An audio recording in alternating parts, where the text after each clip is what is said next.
aquele que tem lutado por nós, operadores na advocacia, e o faz com muita dedicação, com exímio trabalho. O professor Leonardo Costa, ele é diretor jurídico do Instituto Civitas, ele é professor de ensino superior, coordenador de ensino e pesquisador tutor aqui desse grupo maravilhoso de pesquisa jurídicas. Professor Leonardo, eu expresso aqui o meu carinho, agradecimento pela sua presença, por ser aí o nosso debatedor, recebendo o querido professor Diogo. Seja bem-vindo, que tenhamos momentos de belíssima construção de saber. Vou aproveitar a oportunidade, enquanto o professor... Tudo certo, professor Sancler? Agora consegui. Sim.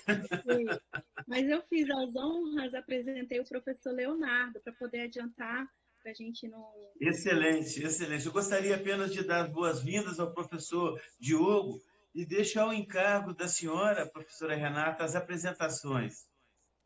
Sim, professor, já o fiz em relação ao professor Diogo, vou apresentar o palestrante, professor Diogo Abner. O professor Diogo, ele foi meu colega no mestrado da UFES, um colega sempre muito simpático, adorável, muito alegre, agregador de amigos. Ele tem uma inteligência, uma sagacidade ímpar. Ele bravamente se deslocava do interior de Minas Gerais para cursar o mestrado, e essa atitude dele me admirava muito, essa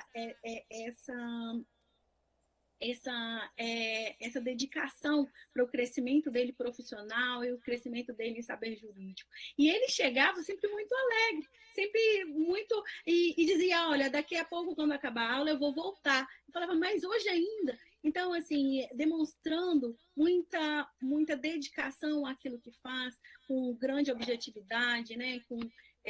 Buscando ali o crescimento intelectual dele. Diogo, ele sempre muito sensível, ele coordenou uma obra em homenagem ao saudoso Polastre, que foi, né, nosso professor, nosso brilhante professor, um colega de trabalho também extremamente dedicado, um professor que agregava, que trazia e cuidava dos seus alunos com muito carinho, muita dedicação, um processualista penal de brilhantismo, a quem falo com muito carinho, porque também foi, além do meu professor, um grande amigo, meu esposo, pai da minha filha Mariana, e que, num momento muito difícil de vida, o professor Diogo, ele nos presenteou com essa obra, e por isso eu sou sou imensamente grata ao professor Diogo. O professor Diogo é extremamente brilhante nas suas atividades, é um professor engajado, um professor querido por seus alunos, ele tem um trabalho maravilhoso no tema da nossa palestra. Estou aqui com o livro do professor Diogo, que é um livro que, de maneira clara, e até mesmo audaciosa, enfrenta o tema. Ele traz a lume não só os institutos, mas também questões que são realmente, que a advocacia precisa se debruçar, e os juristas precisam se debruçar, que são realmente, talvez, alguns óbices ou dificuldades na aplicação do instituto, não desmerecendo os institutos da justiça penal negociada. O professor Diogo, além de tudo, ele também é um exímio músico, adorador aí dos rocks, ele faz nas redes sociais, inclusive sigam momentos ali de presente aos seus colegas que estão na rede, e também faz apresentações em shows, tá, gente? Então, se vocês quiserem, além desse contato com esse jurista exímio, um excelente guitarrista, eu acredito que seja guitarra, tá, Diogo? Se for baixo, você me corrige, por favor. Então, meu amigo, você seja bem-vindo, te agradeço novamente pelo atendimento pronto e imediato ao nosso convite. O palco é seu. Seja bem-vindo. Muito obrigado. Eu fico até sem palavras depois dessa apresentação. Fico emocionado e sem palavras. Mas eu queria dar aqui, primeiramente, assim, desejar uma boa tarde, já início da noite para todos aqui presentes nesse grupo de pesquisa. Eu quero, já antes de começar assim, a questão formal, né, dos agradecimentos, eu quero pedir imensamente desculpas pelo transtorno que acabei causando dessa mudança de ambiente, mas realmente eu tentei por todos os meios aqui conectar no Zoom e não consegui mesmo. Então, eu peço minhas sinceras desculpas por esse transtorno, por ter, às vezes, ter sido causador do atraso. Mas, assim, em primeiro lugar, eu queria agradecer o grupo de pesquisa Habeas Corpus de Direitos Fundamentais, né, que é o coordenado pelo professor Sancler, de promotor de justiça. Quero agradecer o convite da minha amiga querida Renata. E, assim, eu não sei se eu sou merecedor delas. E o mais importante, assim, que a Renata, que eu considero o mais importante, e que a Renata acabou esquecendo, assim, de dar ênfase mesmo, que o mais importante para mim é ter tido a oportunidade de ter convivido com ela na disciplina do mestrado, ter tido a sua amizade. A Renata me ajudou muito nesse iníciozinho. Quando eu ainda pensava, ainda eu era aluno especial, a Renata já era aluna regular do mestrado, e eu pensava, assim, né, tinha um desejo de fazer o mestrado na UFES, escolhi o programa da UFES, e muito por conta até do professor Polassi mesmo, né? Tanto é que foi a primeira disciplina que eu quis fazer como aluno especial, fiz o processo seletivo, tive sucesso e acabei sendo aprovado para cursar a disciplina com ele. E era uma disciplina numa sexta-feira à noite, de 7 horas até umas 10 e pouco, mas realmente foram ter que ir toda sexta-feira para Vitória, foi um grande período da minha vida. Assim. Eu sou muito grato à UFES, aos professores da UFES, aos colegas que eu amealhei na UFES. Realmente, ter feito mestrado, não pelo título em si, mas assim, realmente mudou muito a minha vida e eu percebo que eu tive, de fato, um ganho, né? Um ganho pessoal, um ganho intelectual, por poder olhar também as coisas com um pouco mais de profundidade e conhecendo as verdadeiras raízes. Quero também cumprimentar o professor Leonardo aqui, que vai, né, debater o assunto comigo, né, advogado aí no Espírito Santo. É um prazer conhecê-lo, professor, e um prazer dividir aqui essa mesa de debate com o senhor. Cumprimentar todos os presentes, e aí tomar a liberdade aqui de cumprimentá-los em nome da professora Catarina. Eu sempre ouvi falar muito da professora Catarina, porque um amigo que fez mestrado comigo trabalhou, que é o Vitor, trabalhou com a professora Catarina, e todo dia a gente conversava sobre algum assunto, surgiu o nome da professora Catarina, sempre falando muito bem da atividade como procuradora, como promotora, e então meus cumprimentos também.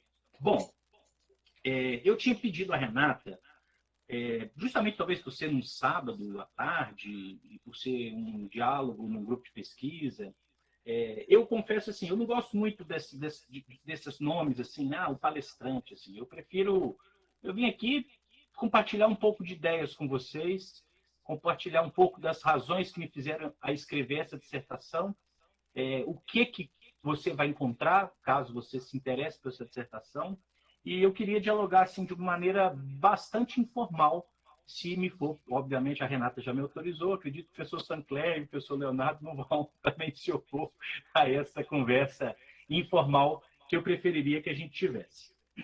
Bom, só um pouquinho da minha trajetória, né? Eu me formei aqui mesmo no interior de Minas Gerais, eu morei só um período fora, na cidade de Juiz de Fora, que é uma cidade mineira muito conhecida, mas eu acabei me formando na faculdade que hoje eu sou professor, estou completando, inclusive, 10 anos de docente nessa faculdade. E um pouco depois que eu me formei, eu fiz um processo seletivo para essa faculdade, para ser professor, tive êxito de passar, e 1 ano, 2 anos que eu já era professor, eu ainda era especialista apenas, eu resolvi continuar, assim, seguir a carreira acadêmica naquele período e comecei a procurar programas de pesquisas para poder me candidatar a fazer um mestrado. E, né, não só talvez pela facilidade, que a minha cidade fica, na verdade, no metade do caminho entre Belo Horizonte e Vitória. Eu estou um pouco mais próximo do que de Vitória, e apesar de ser mineiro, assim, mineiro raiz, como a gente diz aqui, eu me senti mais puxado, assim, o imã de Vitória falou mais alto, e eu gostei muito da linha de pesquisa, né, e acabei me candidatando lá para a UFES. E aí eu fiz o processo que eu acho que muitos candidatos fazem, né? Primeiro vão como aluno especial, vai chegando, né, devagarzinho, e talvez um pouco da característica do mineiro, né, de vai chegando pelas beiradinhas, e até que eu consegui depois ingressar. Eu não tive o privilégio de ter o professor Polassi como meu orientador, mas ele me ajudou muito, né, no primeiro ano do mestrado. Inclusive, ele estava na banca minha de qualificação e me deu muitas dicas. O professor Polassi, ele realmente era um professor extremamente generoso com os alunos. E não tinha como a gente não devolver essa generosidade com essa obra que a Renata comentou no início da apresentação. E eu acabei optando, na hora da escolha, né, de quem nós vamos concorrer, né, porque depois das 2 primeiras provas a gente concorre com o orientador, acabei optando por me candidatar à vaga disponibilizada pelo professor Ricardo Gueiros, em razão do professor Ricardo Gueiros ter trabalhado com a temática de justiça negociada no seu doutorado, no período que ele esteve nos Estados Unidos, estudando no Instituto do Plea Bargain. Então, por esse motivo, eu queria, né, assim, ter essa experiência, receber essa experiência dele. Fui orientado por ele e escrevi a minha dissertação, né, fiz cumpri os créditos e tudo mais nessa linha. E a minha dissertação acabou virando essa versão comercial desse livro que a professora Renata mostrou e indicou aí para vocês pela Lumen Iuris. E tive o privilégio de ter na banca da dissertação o professor Afrânio Silva Jardim e o professor Tiago Fabres, que lamentavelmente também de uma forma muito prematura e assim, abrupta, né?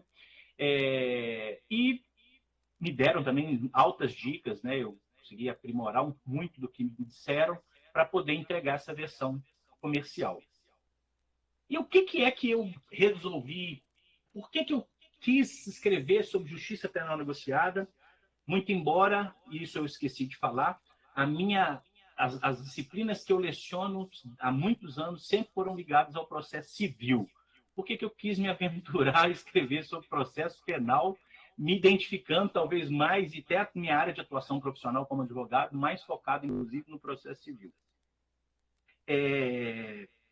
Por uma razão muito simples, porque eu acho que essa divisão que muitos fazem, autores até consagrados no Brasil fazem, de premissas, de bases para essa disciplina do processo civil e do processo penal, elas não perdem um pouco um sentido, inclusive dogmático, quando a gente enxerga que o núcleo que informa o direito processual é a Constituição.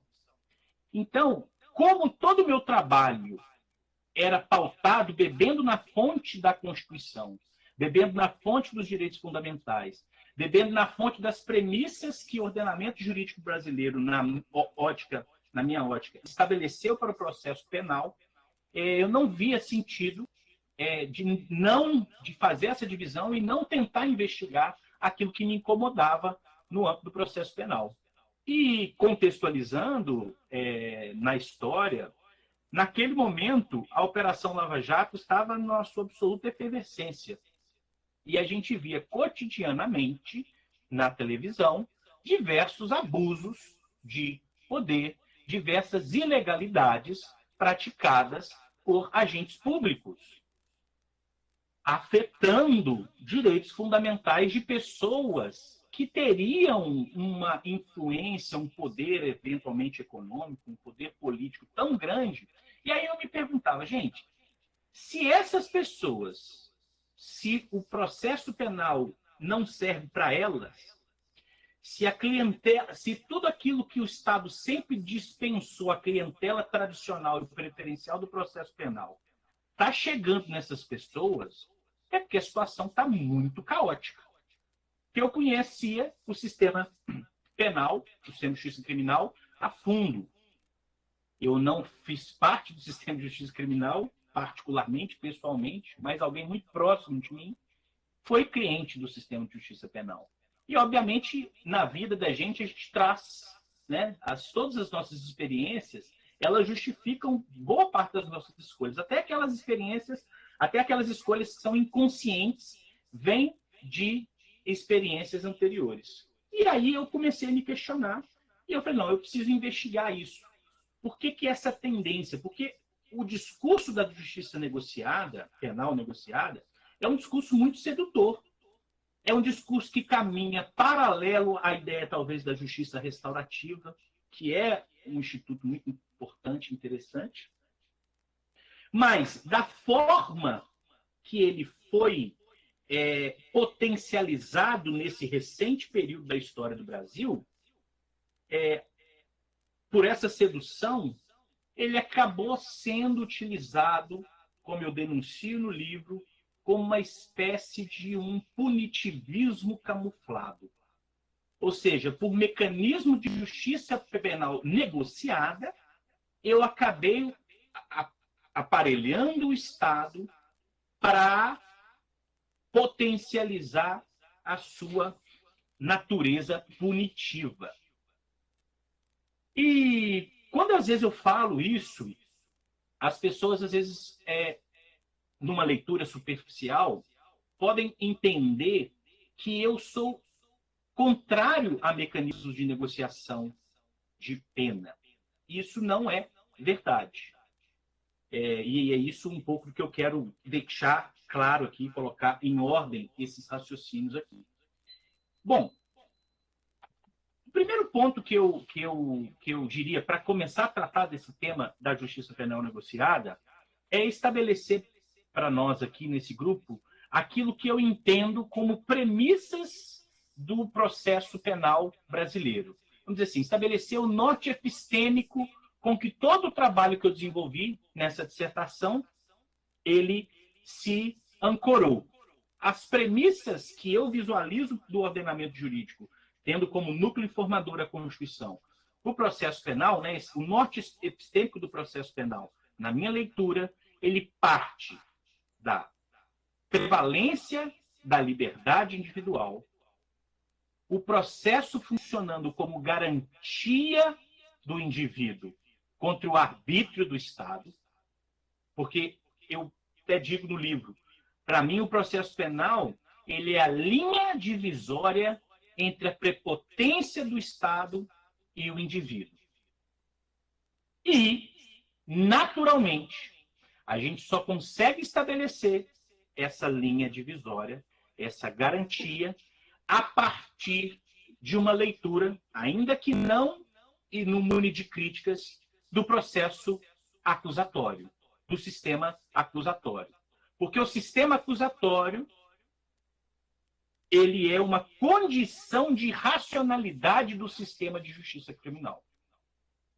Sem o sistema acusatório, eu não consigo pensar o sistema de justiça criminal de modo racionalizado. Por isso que eu digo, o sistema acusatório é uma condição de racionalidade do sistema do processo penal. Então, esses foram meus nortes epistêmicos. O processo ele é uma garantia. O processo não é meio de punição, não é meio de busca de verdade, não é meio para que alguém tenha uma pena executada. O processo existe para garantir que as regras do jogo contra aquele indivíduo serão cumpridas. Portanto, para garantir a sua liberdade. Não é à toa que a Constituição diz: ninguém será privado da sua liberdade ou dos seus bens sem o devido processo legal. Isso é o norte epistêmico e especialmente do processo penal. Que com a justiça penal negociada, o discurso sedutor da justiça penal negociada, ele quer apresentar que os sujeitos do processo, especificamente as partes envolvidas, elas estariam em condições de igualdade para realizarem negócios jurídicos. E é evidente que quando se trata de processo penal, não há nenhuma condição de igualdade, mesmo nesses réus de grandes organizações criminosas, grandes corporações. Esses réus estão, esses acusados, estão numa condição absolutamente desigual em relação ao Estado. O que justifica, mais ainda, essa premissa de que há uma certa ilusão de que o que se tem, tanto nos institutos mais antigos que o Brasil já possui, como a transação penal, a suspensão condicional do processo, há uma ilusão que aquilo ali se trata eminentemente de acordos. Aquilo ali, na verdade, são técnicas de abreviação de processos. Porque acordo pressupõe o quê? Posições de igualdade e pressupõe autodeterminação. Veja, nem o órgão estatal, nem o Ministério Público, ele tem, embora durante um período foi tentado jogar todo esse poder, essa discricionariedade, mas o próprio Ministério Público não tem tanto esse poder todo para poder negociar tudo. O limite, e é um limite natural de um país da nossa tradição jurídica, o limite é a legalidade. O limite é a lei. Ora, como eu penso que existe um acordo feito pelo Ministério Público e o acusado, sendo que as cláusulas desse acordo são minimamente passíveis de negociação? Basicamente, o que eventualmente consegue negociar nisso é o valor da prestação que se exige e eventual parcelamento. As demais condições não são passíveis de negociação. E uma justiça penal negociada eficiente, ela só funcionaria a partir desse posicionamento de igualdade entre aqueles que negociam. Como se, porventura, eu e o professor Sancler realizarmos um negócio jurídico qualquer, eu vou comprar lá o carro do professor Sancler. Nós estamos numa condição de igualdade para poder negociarmos valores, condições. E, obviamente, se houver alguma violação daquelas, vamos dizer assim, daquela cláusula de boa-fé objetiva que nos rege, né, nos aproxima, nós temos ordenamento jurídico aí para corrigir essas desigualdades eventualmente. Mas numa negociação de pena, o órgão acusador, ele tem em si, por si, todo o aparato de fala contrário ao acusado. E o acusado, ele simplesmente tem essa opção. Olha, ou você aceita, ou você terá uma pena maior. E veja que engraçado, a maioria dos autores que escrevem sobre negociação de pena para tentar justificar o sentido e a razão disso, utilizam um primeiro argumento, que é o seguinte: ali terão concessões mútuas. O acusado vai abrir mão de alguns dos seus direitos fundamentais, como a presunção de inocência, eventualmente, o contraditório, a ampla defesa. E o órgão acusador vai abrir mão de uma pena mais grave. Só que essa premissa ela é em si falsa e contraditória. Porque, veja, se o processo penal é talvez, pelo menos, uma tentativa de redescoberta de um fato para ser tomado como verdade naquele processo, qual que é o grau de certeza que o órgão acusador tem que, ao final daquela decisão, a sentença será de acordo com aquilo que ele pretende? Eu costumo dizer, o professor Leonardo, eu acredito que vai falar a mesma coisa, eu costumo dizer com os alunos, eu já lecionei disciplina de deontologia, e eu sempre respondo isso para os meus clientes. O cliente pergunta para a gente: doutor, qual que é a chance que eu tenho de ganhar esse processo? E eu sempre respondo: 50%. Você pode ganhar e 50% você pode perder. Por quê? Porque o litígio, ele parte da teoria do risco. Você não tem poderes premonitórios para saber se você vai ter condições de se incumbir de todos os ônus que a dialética processual lhe exige. E mais ainda, se você conseguirá convencer um ser humano, porque o juiz não é uma parafina, o juiz é um ser humano que também tem suas preferências, se você conseguirá convencê-lo dessa pretensão. Tanto que não é difícil de ver e de enxergar, às vezes questões, casos que têm eminentemente questões jurídicas, nem é questões sobre fato, serem decididas, às vezes, por um mesmo juízo de formas distintas. Ou seja, o grau de previsibilidade, ou melhor, de acerto dessa previsibilidade, de uma sentença, seja ela civil ou penal, é de 50%.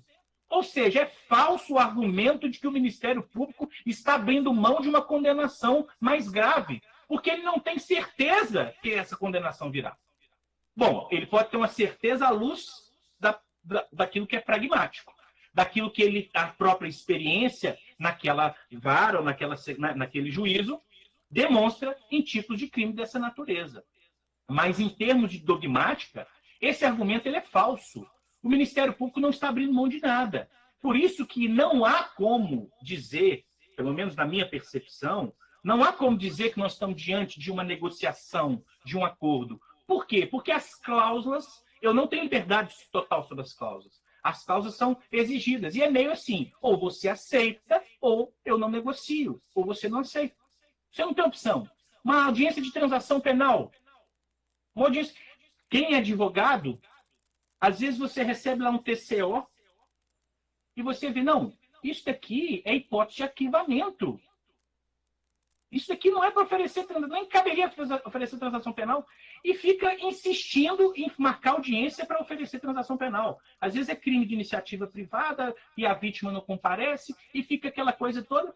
Veja, não há um mínimo de análise, em boa parte dos casos, de que se aquela hipótese comportaria negociação. E a negociação é assim, ó, aqui na nossa secretaria, aqui, o promotor de justiça ele oferece o valor X para você pagar nesse tipo de crime. Se você pagar, aí o conciliador, até fazendo um serviço que, na verdade, nem deveria ser dele, né? Deveria ser do próprio membro do Ministério Público, ou alguém representando lá, e ele vai falar, aqui é dessa forma, o senhor tem interesse? Ah, não tem interesse, não pode discutir nada. Veja, isso não é acordo.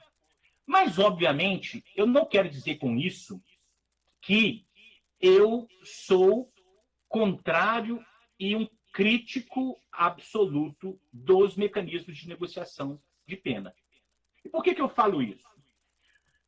Porque se nós pararmos para pensar, o que justifica a negociação penal é um olhar sobre a realidade. E um olhar correto sobre a realidade. Qual que é o olhar correto sobre a realidade? Não dá para a gente julgar tudo. Não dá para submeter tudo ao processo penal. O sistema não vai fechar. Da forma que a gente tem, já é difícil. Então, existem certos tipos de delitos que talvez o Congresso Nacional não amadureceu um debate suficiente para poder discutir, inclusive, a revogação do tipo, exclusão do tipo penal, por conta até da baixa potencialidade daquela conduta, né, lesiva. E talvez o mecanismo de justiça e negociação penal ele seja importante para a gente tentar equacionar isso. Olha, existem casos de menor lesividade que talvez já não deveriam mais nem ser crime. O Congresso deveria ter feito o seu papel. Mas já que o Congresso não faz seu papel, vamos estabelecer um critério aqui para a gente abreviar o processo. A pessoa abre mão mesmo de uma defesa, né, dos seus direitos fundamentais, e eu já aplico aqui. É uma pena restritiva, às vezes aqui é uma coisa simples. Mais fácil de resolver o problema. Para que eu vou ficar, né, operando? Isso seria um dado importante. O sistema de justiça penal negociado poderia servir também para ajudar sobre o encarceramento em massa, se nós temos um problema grave, e que, lamentavelmente, pessoas escrevem falando que isso é um mito. Na verdade, eu digo, é o mito do encarceramento em massa. Eu digo que é o contrário, né? Porque, obviamente, que isso é evidente. Se você for olhar histórico, né, qualquer estudo sério de criminologia demonstra isso no mundo todo, não é só no Brasil. Então, os mecanismos de justiça negociada, eles se justificariam nessa medida, né? Como uma forma de tentar compensar esse delay, talvez, do Congresso Nacional, que é quem poderia, teria legitimidade para poder definir o que é crime, o que não é, o que é contravenção, o que não é, talvez para não tentar desafogar esse sistema de justiça criminal. E isso já foi defendido, né, pelo professor Jesus Maria Sanches, quando ele fala da teoria da velocidade do processo penal. Inclusive, essa teoria justifica a própria ideia da transação penal. Né?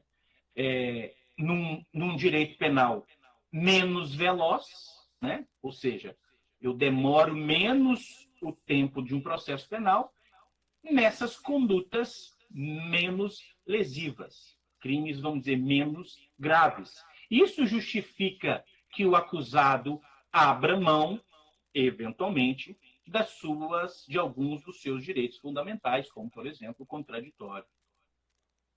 E veja, isso no Brasil, porque a negociação de pena não é uma coisa nova no Brasil.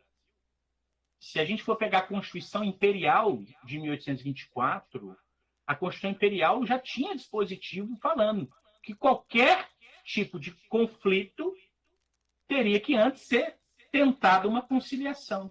E a Constituição não faz diferença se o conflito é civil ou se o conflito é penal. Veja, é uma questão velha. Mas ela passou, a justiça penal negociada passou a ter um contorno, sobretudo com essas novas tendências, com esse nome, inclusive, de justiça penal negociada, a partir de uma tentativa de importação, como o Brasil sempre foi muito mestre nisso, né? Uma importação acrítica de institutos processuais de ordenamentos alienígenas. Bom, mas isso, obviamente, assim, não quer dizer que importar é uma coisa errada, até porque quase a totalidade dos institutos processuais que nós temos no Brasil são importados.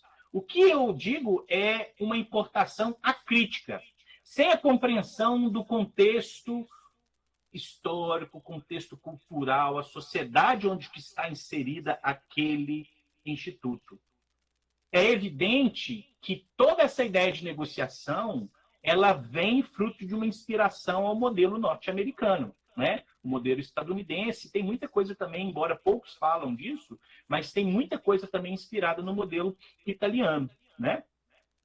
Só que olha que interessante, embora a gente escreva e produza conteúdo falando muito disso, desses institutos, né, de negociação estadunidense e tudo mais, como a plea bargain, etc., o patteggiamento na Itália, o nolo contendere mesmo nos Estados Unidos, veja, lá nesses lugares, nos Estados Unidos e também na Itália, eles contam com um sistema de investigação defensiva muito desenvolvido. Não apenas normativamente falando, mas é da cultura do sistema uma potencialidade também a uma investigação defensiva. E olha que interessante, o que a gente tem? Quando o acusado a ele é imputado uma certa conduta, para inclusive oferecer a ele um benefício deles, chamado como medida despenalizadora por alguns autores, né, como transação, suspensão condicional, o próprio acordo agora de não persecução penal, veja, a defesa, o acusado, ela se vê diante de uma narrativa que foi toda construída pelo órgão acusador. E é diante dessa narrativa toda construída que ela tem que avaliar se vale a pena assumir alguma daquelas condições que são impostas ou ir pelo risco do resultado de uma sentença mais ou menos menos desfavorável. Veja, a defesa não teve nenhuma oportunidade de participar da construção dessa narrativa. E é a partir dela que ela se vê diante de aceitação ou não. E aí a gente diz assim, veja, o indivíduo ele acaba perdendo a sua condição, a sua potência de fala. Aliás, nós, seres humanos, a gente se identifica, o sujeito ele se constitui no espaço público através da fala. E olha que situação que é perversa. Eu tenho toda uma narrativa produzida, a gente potencializa normas para o Ministério Público ter poderes de investigação, para além daqueles da Polícia Judiciária, etc. E qualquer tentativa de elevar isso para a defesa é visto como uma crítica. Tanto é que o CNMP editou aquela resolução 181, né, que foi a primeira que trouxe o acordo de persecução penal, depois tiveram vários problemas, teve um 183 logo depois, e a OAB estabeleceu um provimento sobre advocacia, sobre investigação defensiva, perdão, e o Ministério Público, por meio lá daquele grupo nacional de coordenadores lá do Centro de Apoio do Ministério Público, eles emitiram uma nota técnica questionando a constitucionalidade do provimento do OAB. Por conta disso, como se fazer sua investigação. E veja, seria um dever do próprio Ministério Público apresentar para o acusado tudo aquilo que ele tem à disposição sobre o fato. Então, há uma análise estratégica do órgão acusador, ele seleciona aquilo que vai compor a narrativa dele, fecha os olhos para as outras e chega diante do acusado e fala, olha, a situação para você não é muito boa. Tem isso daqui, tem isso daqui. Vamos negociar? E o acusado, bom, eu vou negociar o quê? Quais são as condições? As condições estão lá previstas, né? A lei estabelece lá os limites. Veja,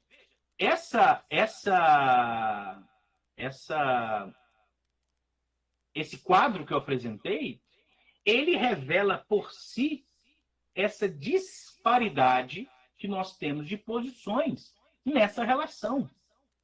De modo que só haveria sentido eu falar em negociação de pena se eu alcançasse essa norte epistêmico que eu disse lá atrás. E que a gente, pela nossa experiência, não é isso que está se verificando. E veja que situação.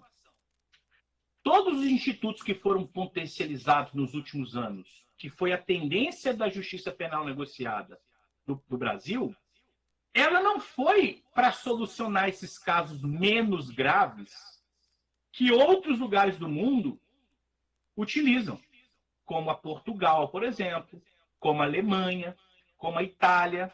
E veja, a Itália tem, na própria Constituição italiana, a previsão daquilo que, embora a gente não tenha uma regra clara, explícita, isso na Constituição, mas eu acho que implicitamente se extrai da Constituição e de normas infraconstitucionais o princípio da obrigatoriedade da ação penal, que acaba sendo um mecanismo de accountability, né, nessa discricionariedade do Ministério Público. O livro trata um pouco sobre isso.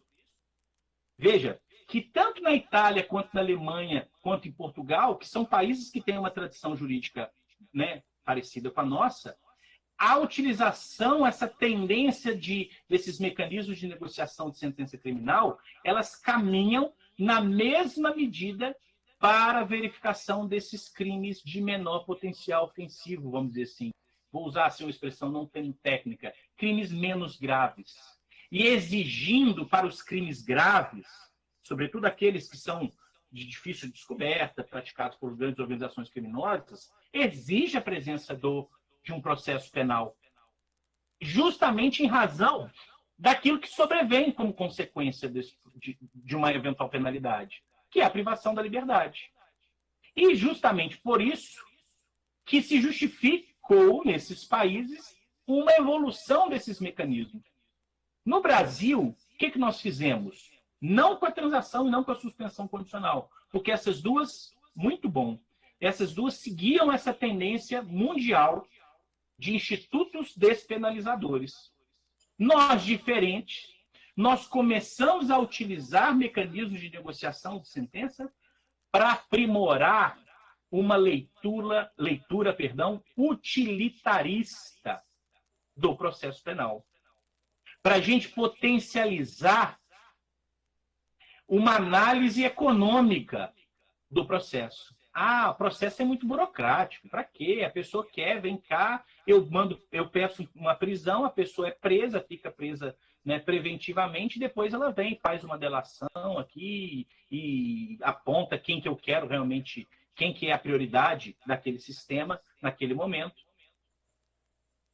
Aqui no Brasil, então, esses mecanismos de negociação de pena, eles foram introduzidos nessa parte, sobretudo a partir desse contexto da Lava Jato, com uma destruição de prisões, de destruição de direitos fundamentais, com a instituição dessas prisões cautelares, com essas conduções coercitivas. Então, no Brasil, a gente viu uma tendência ao contrário.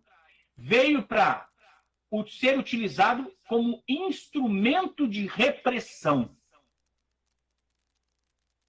Essa é a verdade. Talvez, e eu não quero aqui fazer nenhuma reflexão sobre aspecto político e ideológico, mas é claro que, diante disso que a gente tem visto, agora nos anos mais recentes, com essa virada, inclusive midiática, contra a Operação Lava Jato, que acabou sobrando o que nós temos aí hoje. Nós temos um acordo de não persecução penal, que foi fruto daquele projeto meio que desidratado lá do Sérgio Moro, mas, na verdade, vem do pacote anticrime, nasce, na verdade, com o ministro Alexandre de Moraes, né, que havia estabelecido um projeto, e aí o Rodrigo Maia nomeou uma comissão, até a atual presidente da OAB da seção de São Paulo, seccional de São Paulo, também participou dessa comissão. E essa comissão era, na verdade, para fazer uma lei sobre o combate ao crime organizado. E eu me lembro que isso foi televisionado, né? Na verdade, não foi feito por vídeo também, algumas dessas reuniões, e eu me lembro claramente do ministro Alexandre de Moraes dizendo que, na verdade, ele entende na leitura dele que o projeto deveria surgir, porque no Brasil não é que a gente pune demais, é que a gente pune mal. Então ele queria punir de uma forma benéfica. Bom, vindo dele não é de se espantar que foi o secretário de Justiça da polícia que mais matou e quase também a que mais morreu no estado de São Paulo, né? Vindo do Alexandre de Moraes, deve se admirar isso, que o seu viés seria esse. Mas, de todo modo, essa era a intenção, e depois veio o projeto do Moro, os projetos foram adensados, né, no projeto anticrime, e teve lá um grupo de trabalho também na Câmara, e aí foi a partir disso que ele foi desidratado. E o que sobrou? O que sobrou do ANPP? Bom, o que sobrou do ANPP é que seria um instituto, né, profícuo. Ele veio nessa onda de tentativas de aprimorar esse punitivismo camuflado que a gente vinha, e sobrou talvez aquilo que o sistema não estava disposto a utilizar. E é o que a gente vê muito com a ANPP. Uma grande dificuldade de aplicação do ANPP por parte do Ministério Público, por razões que eu considero legítimas por parte do Ministério Público, algumas justificativas são realmente legítimas, mas também problemas, né? Nós temos o problema lá da confissão, como é que essa questão da confissão iria ser inserido, né? Tem uma crítica, né? Mas a gente vê que, na verdade, o ANPP ele acaba surgindo como mais uma fonte de seletividade penal que nós temos, né?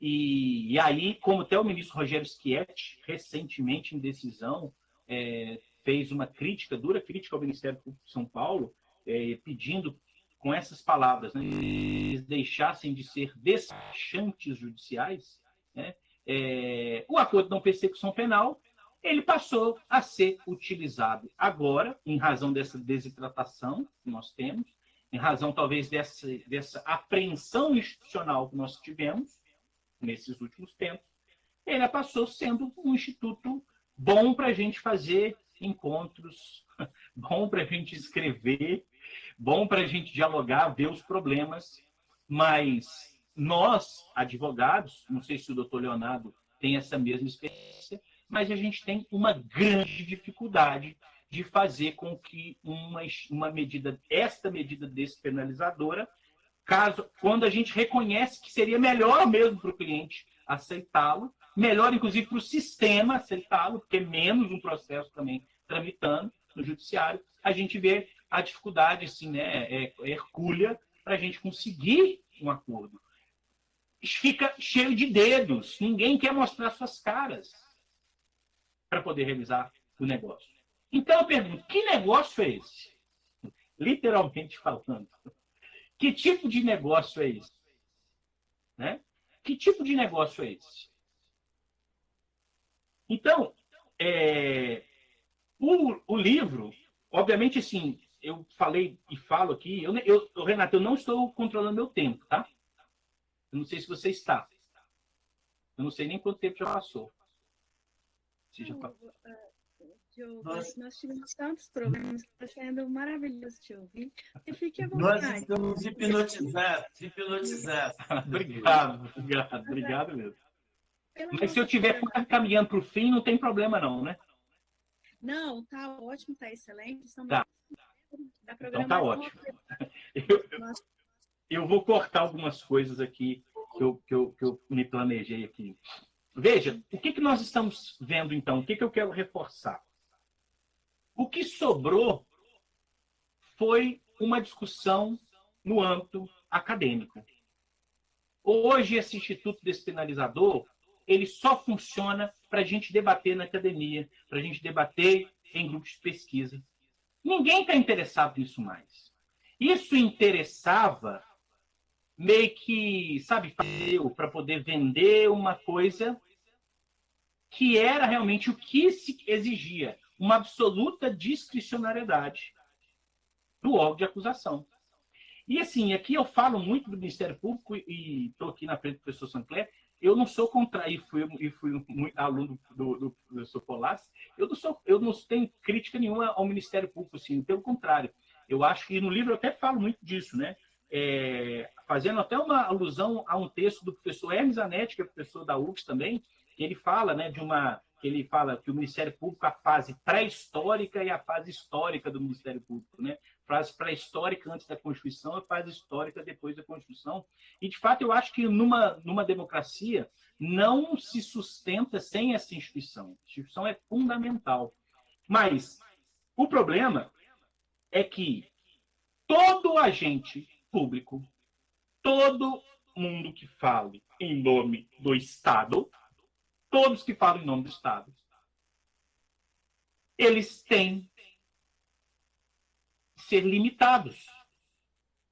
O exercício do poder exige limites. Mais poder, mais meios de se corrigir esse poder, de limitar esse poder, nós devemos ter. E não foi isso que a gente viu nessa tendência de aumento de discricionariedade do Ministério Público com essa política de negociação de pena. Porque, como eu disse, a negociação de pena passou a ser utilizada como uma ferramenta da punitividade. Inclusive, utilizando negociação como meio de prova. A delação premiada está aí para ninguém deixar mentir. Né? Ninguém deixar mentir. Então, veja, o que eu propus no texto foi, ora, eu preciso identificar, porque a escolha político-legislativa eu não controlo, se aquela era uma tendência de uma política, de uma escolha político-legislativa, eu precisava encontrar no ordenamento limites já previamente previstos para essas novas tendências. E, para mim, o maior limite era esse núcleo informador da Constituição pelo sistema acusatório no processo penal. Se a base da justiça penal negociada é a autodeterminação daqueles que estão na relação, então, Da mesma medida que eu potencializo a discricionariedade, e como é alguém que fala em nome do Estado, eu tenho que limitar o exercício desse poder. E, paralelamente, eu não posso sufragar em absoluto aquilo que o indivíduo tem, que é o contraditório, que é a presunção de inocência. Então, não se coaduna, como eu já falei aqui, que eu submeta o indivíduo a uma prisão para ele poder dizer aquilo que eu quero ouvir. Eu ficar afofando ele para que ele exponha, em algum momento, aquilo que me interessa. Ou seja, se eu fizer uma leitura específica a partir da relação do Estado com esse que falou, você pode identificar ali, eles negociaram, etc. Tudo bem. Mas veja, o Estado fez isso, utilizou essa prática, com qual objetivo? De adotar uma despenalização. O objetivo foi utilizar aquilo como meio de prova, para perseguir quem era o interessado do Estado. O grande problema é, se a gente for pensar que o Estado, vez ou outra, escolhe pessoas interessadas para perseguir, aí nós já desnaturamos o sistema como um todo. E se a gente reconhece que era isso que acontecia, tanto é que quando as situações começaram, diversas coisas absurdas explodiram. Por exemplo, devolução de bens de delatores. O delator saía com tudo. Criação de fundações para receber o dinheiro que era devolvido com a finalidade específica daquela mesma instituição que havia iniciado a persecução. E também isso explodiu, isso estourou. E deram um passo para trás. Não, peraí, esse dinheiro não vai ficar, não é bem assim. Veja,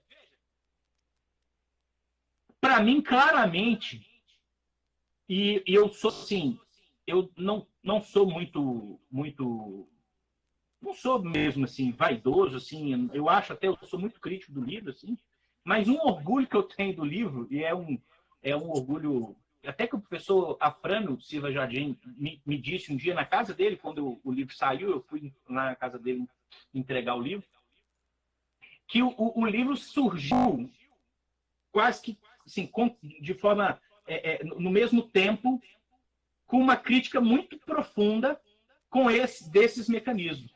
Então, eu preciso pensar assim, se o livro ficar ultrapassado, porque o sistema muda, né? As leis mudam, pelo menos ele é um marco histórico importante para uma crítica daquilo que se estava instalando, que se queria instalar no Brasil.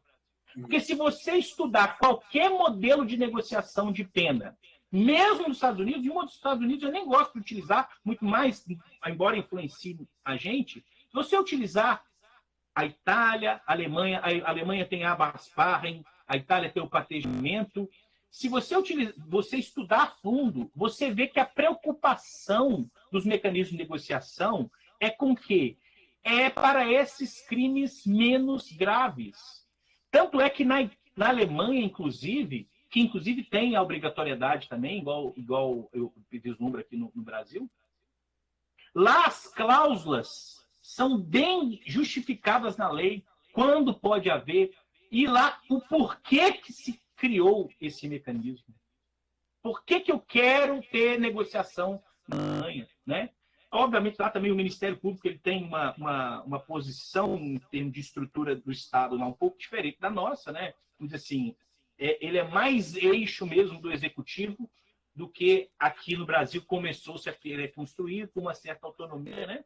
E lá também é um sistema tão parecido conosco, que lá também tem a regra da indisponibilidade da ação penal. Se um agente estatal ele tiver conhecimento da existência do crime, ele tem que perseguir mesmo, né? Como modo de investigar e exaurir completamente aquele crime.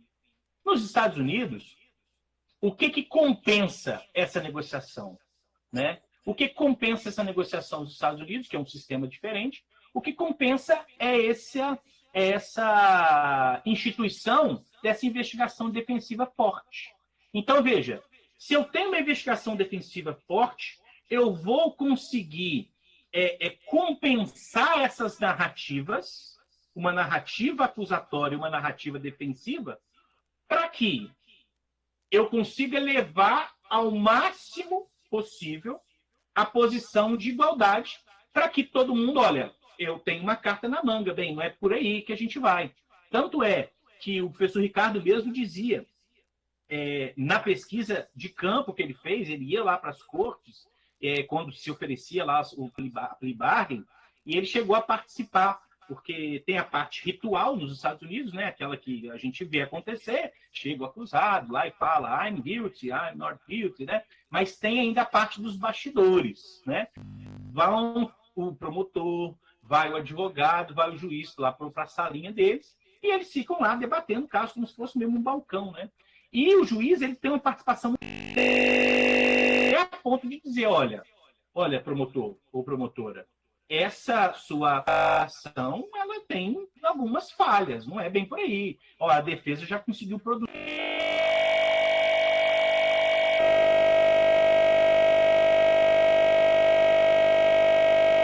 É absolutamente diferente do que nós temos. Então, é uma pergunta que sempre me incomoda.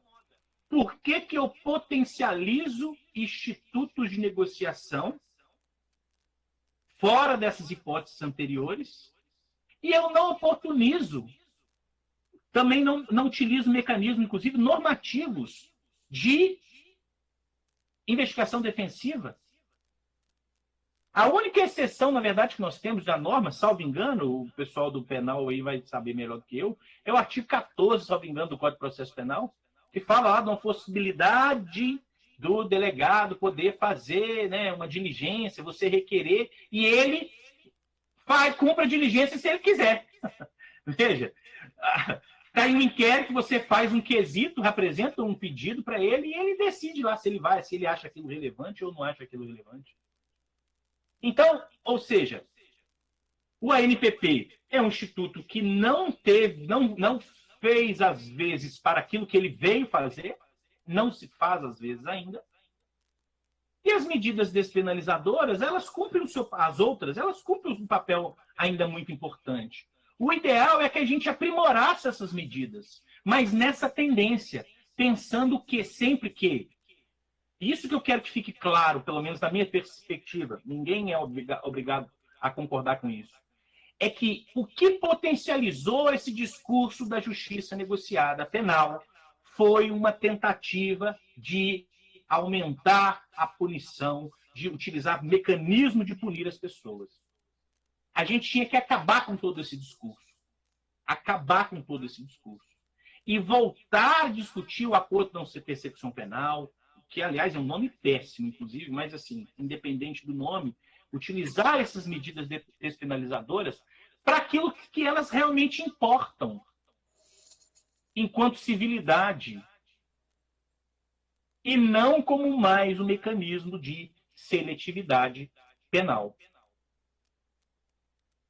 Para o mal ou para o bem, essa tendência que o Brasil estava tendo foi arrefecida, coincidentemente ou não, nesse governo atual. Propositadamente ou não, essa tendência foi arrefecida. Bom, há males que às vezes acabam servindo para trazer alguma reflexão boa, né? Que eu acho que é o caso. Mas o que eu quero deixar aqui, e agora realmente encaminhando aqui para a gente debater, porque eu acho que vocês já estão cansados de ficar ouvindo só eu falar, o que eu quero que fique claro é: eu preciso estabelecer um espaço, um ambiente, para que o acusado, a partir daquele norte epistêmico que eu disse lá no início, da liberdade, da garantia contra o arbítrio, dessa linha divisória da prepotência estatal contra o indivíduo, para a gente permitir que o acusado tenha potência de fala. Não há espaço numa negociação sem que as narrativas polarizadas, antagônicas, elas estejam minimamente, porque em condições de igualdade, isso aí também é uma pretensão muito né, fantasiosa, tal, utópica, mas que elas minimamente tenham condições de falar, talvez, numa mesma posição, ou o mais próximo possível de uma mesma posição. Eu tenho advertido que a gente discuta essa questão da negociação de pena como um auxílio para a gente acabar com essa seletividade penal, para a gente tentar diminuir o encarceramento. Porque esse assunto, ele serve para isso. Qualquer coisa fora disso, por mais sedutor que seja. E é interessante porque eu comecei, quando eu escrevi, comecei a assistir muitas palestras, né, sobre o assunto. E me desculpe aqui até a dureza do que eu vou dizer, assim, às vezes eu vou falar isso, mas me desculpe, assim, né, a minha sinceridade. Toda palestra, sobretudo de alguém que defenda a justiça penal negociada, acha que isso realmente, assim, com todas as, da forma que está, né, não aquilo que eu queria que fosse, aquilo que está aí, começa dizendo assim: olha que maravilha, nós temos um número grande de processos, né? O cara faz isso lá, prende um passarinho. Poxa, nós podemos utilizar esse mecanismo para que ele ali responda ali com uma multa, tal, cumpra ali um serviço comunitário, etc. O discurso é esse. Mas o sistema não é para isso. O sistema real, ele não foi criado para isso. Isso é discurso para vender que a negociação de pena é algo minimamente aceitável num país em que, se a gente for aprofundar o processo penal da forma que é, a gente precisaria rever tudo. A forma que o processo penal é encarado no Brasil exige uma revisão total e absoluta. Total e absoluta. Veja, todo o discurso da negociação parte dessa análise utilitarista. É a busca pela efetividade do sistema de justiça. Esse é o discurso. Ou seja, todo mundo está interessado na efetividade do sistema de justiça. Mas a Constituição, com pouco mais de 30 anos, ninguém está interessado na efetividade daquilo que está lá há pouco mais de 30 anos. Porque talvez o texto da Constituição ele cobre um direito que é do outro. E por ser um direito do outro, ele está fora do nosso radar. E com isso, com essas frases aqui, eu termino a minha breve exposição aqui. Eu acho que eu até falei bastante e me coloco à disposição de vocês aí para a gente dialogar. Não sei se eu saberei responder todas as perguntas, mas eu pretendo responder o máximo possível. Tenho disponibilidade para ficar aqui ainda muito mais tempo, se vocês quiserem, e agradeço imensamente o convite desse grupo de pesquisa. Agradeço o convite do professor Sancler, professora Renata, professor Leonardo, e todos vocês aqui que reservaram esse tempinho de sábado, sabadão, hein? Sabadão à noite, para ficar online conectado. Não é fácil, não. Mas eu agradeço imensamente para compartilhar esse espaço com vocês. Quero me colocar, como a Renata disse, assim, isso é verdade mesmo. Eu sou uma pessoa alegre, assim, disposta, assim. Quem quiser me adicionar nas redes sociais, trocar ideia, fique à vontade. Vai ser um prazer conversar com vocês e conviver com vocês. E antes mesmo de terminar, professor Renato, eu já havia comentado com o professor Sancler no WhatsApp, no Instagram, esses dias, e eu queria devolver a generosidade do convite que me fizeram e fazer a doação de um exemplar para o grupo de pesquisa, né, eventualmente para ajudar. Já tinha prometido para o professor Sancler, depois eu só pediria que me enviasse o endereço para eu encaminhar, e eu encaminho, eu mando o livro, um exemplar do livro para o grupo de pesquisa. Muito obrigado para vocês, estou aqui à disposição. Devolvo a palavra aí à querida Renata. Excelente palestra, Diogo, como eu já esperava, né? Riquíssimo momento, um prazer, uma alegria imensa poder ouvi-lo aqui, meu amigo. E eu tenho certeza que os nossos colegas já foram contemplados com um momento de reflexão de alto nível, né, professor Sancler,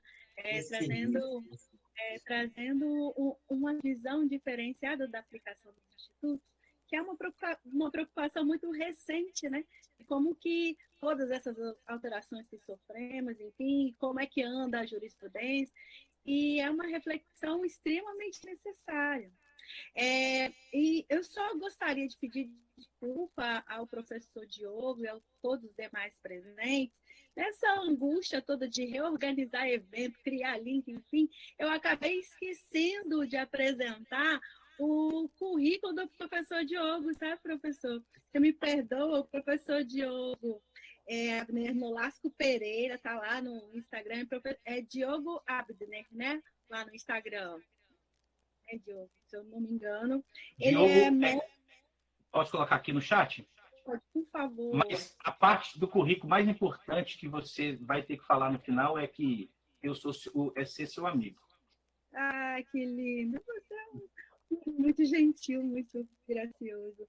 O professor Diogo, ele é mestre em Direito Processual pela Universidade Federal do Espírito Santo, é professor na Faculdade Docton de Manhuaçu.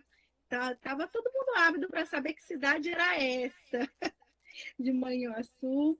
Ele também é parecerista ad hoc na Revista Brasileira de Direito Processual, também é parecerista no Boletim do Instituto Brasileiro de Ciências Criminais, o IBBC-CRIM, e é advogado, um grande amigo, né, amigo? É um grande amigo.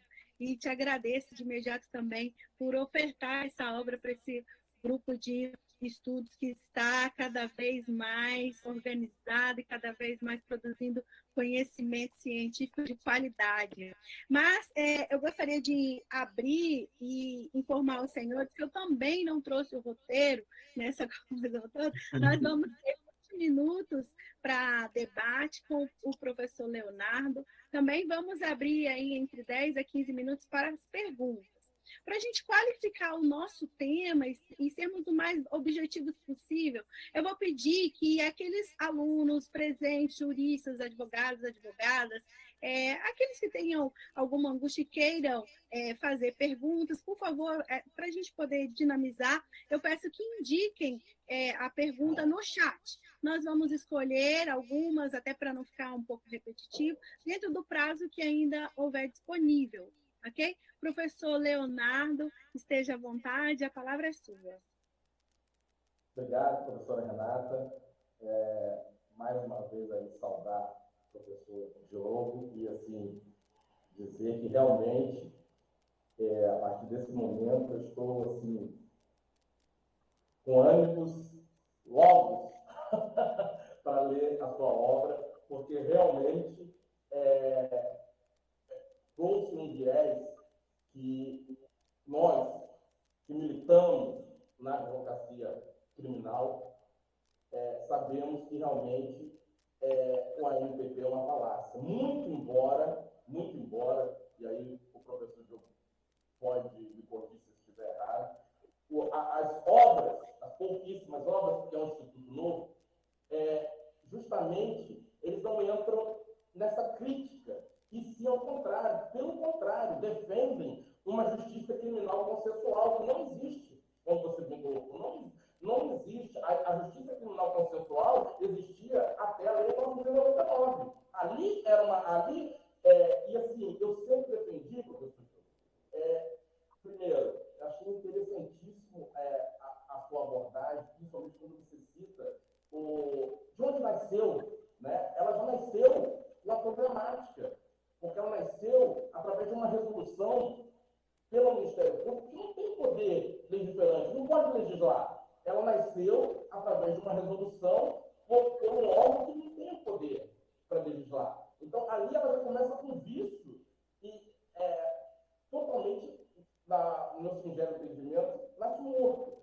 E assim, infelizmente, eu por ser apaixonado pela área criminal, pelas ciências criminais, eu vim adquirindo obras, artigos, o professor Rogério Chances escreveu algo escreveu um artigo interessantíssimo, mas sempre entrando na problemática do quê? O processo no Brasil dura em média de uns 3 anos. Quer dizer, se nós pegássemos e aumentássemos o requisito objetivo na lei de 9.099, da pena mínima de 2 anos, da pena de 2 anos para ter o requisito, colocássemos para 4 anos, estaria contemplada essas infrações médias agora dentro do que a gente entende como, aí sim, uma justiça consensual. Então, 2 coisas importantes que eu assim, degustei e eu gostaria de explorar um pouco mais agora. A primeira questão, professor Diogo, é que na esfera criminal nós começamos a introduzir a justiça negociada em nosso ordenamento jurídico, primeiro lá na lei de crimes hediondos, né, com a figura da colaboração premiada. Aí depois surgiu a lei 9.099, aí sim trazendo o instituto da transação penal, que aí sim havia um consenso, e por último o pacote anticrime, como o senhor já bem colocou, e o professor Zaffaroni explica claramente essa problemática que estamos enfrentando, que é a legislação do pânico. Nós temos que parar aqui no Brasil de legislar em cima do pânico. Né?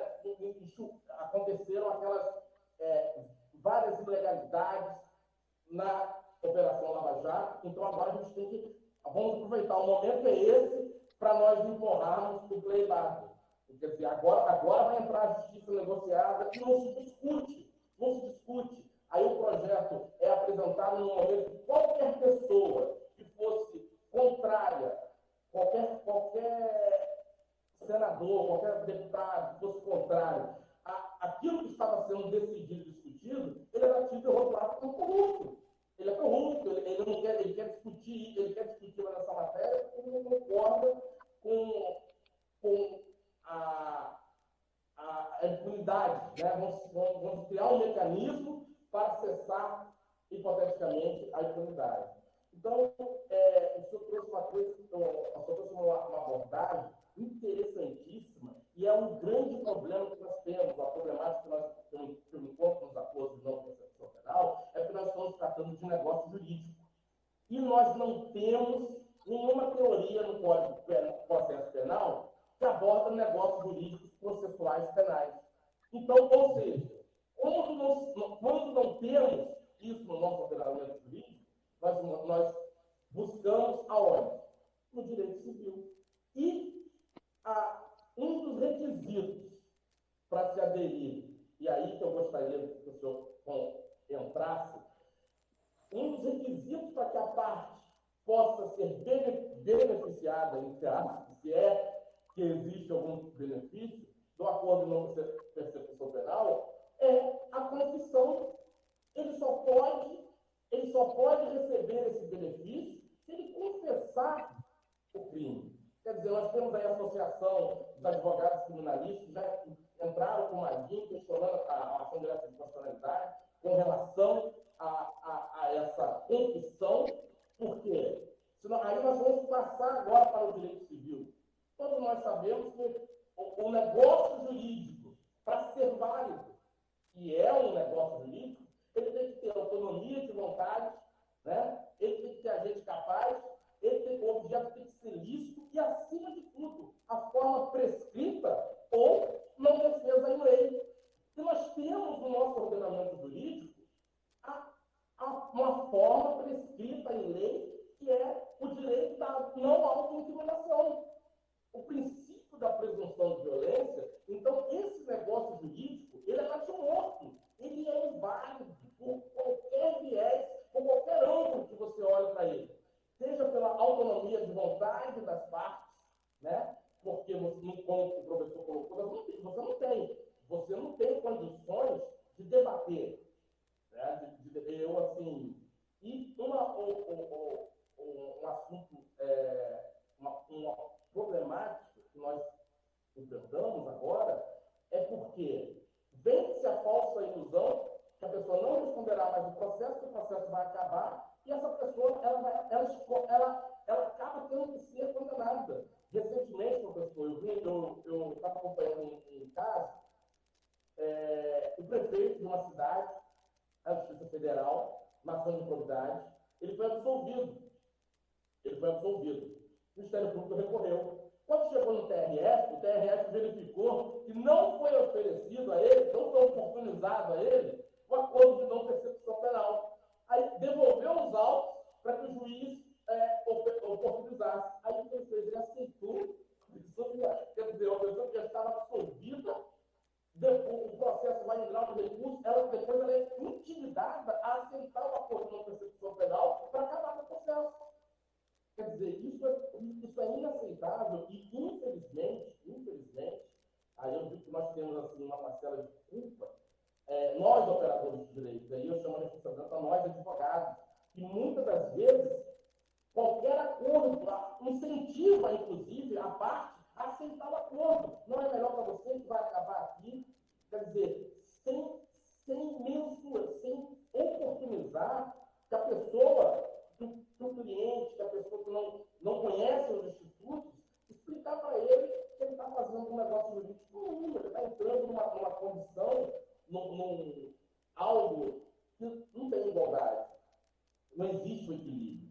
Né? E aí, essa problemática, e eu volto a dizer, por qualquer viés que nós olharmos, porque nós temos que tratar isso como um contrato. É um contrato celebrado entre as partes.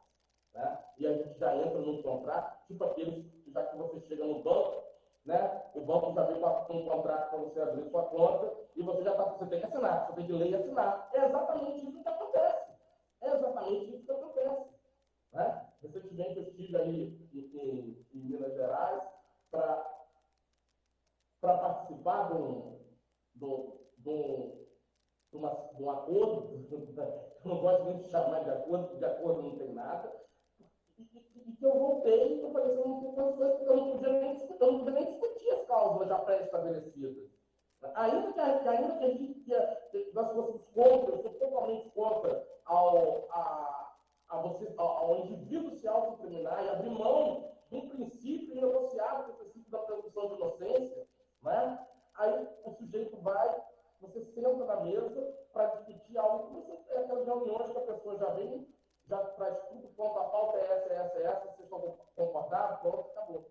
Então eu gostaria que o senhor falasse um pouco sobre essa questão da condição de obrigatoriedade da confissão. Ótimo, obrigado, professor Leonardo. O professor Leonardo fez uma glosa do que eu acabei dizendo, muito bom.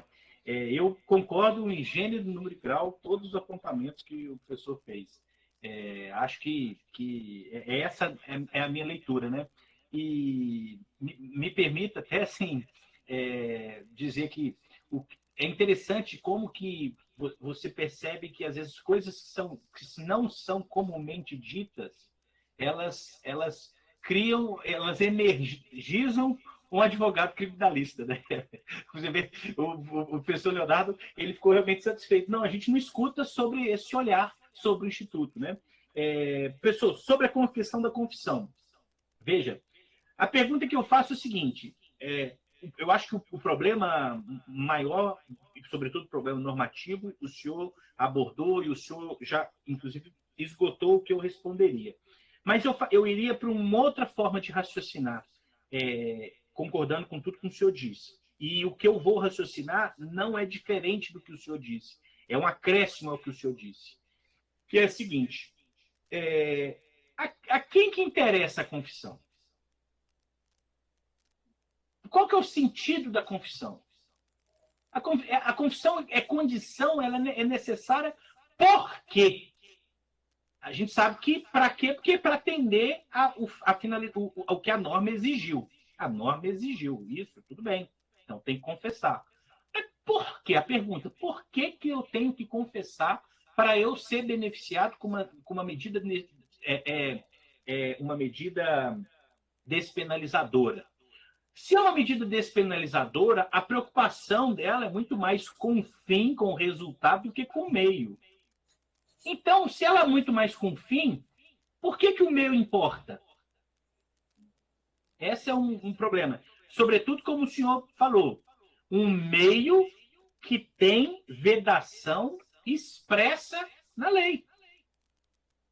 Né? Não só na lei, né? Em qualquer tratado internacional de um signatário por países minimamente civilizados no mundo, fala da presunção de inocência. E que a confissão não é um direito passível de disposição. Eu não posso renunciar a esse direito. Então, e que interessante que, se a gente for ler a cabo mesmo, assim, a literatura norte-americana sobre esses institutos, porque tiveram institutos, o Nolo Contendere mesmo teve um momento na história americana, não o plea bargain, né? Porque o plea bargain, ele já veio com essa declaração de culpa já imediata, desde sempre, né?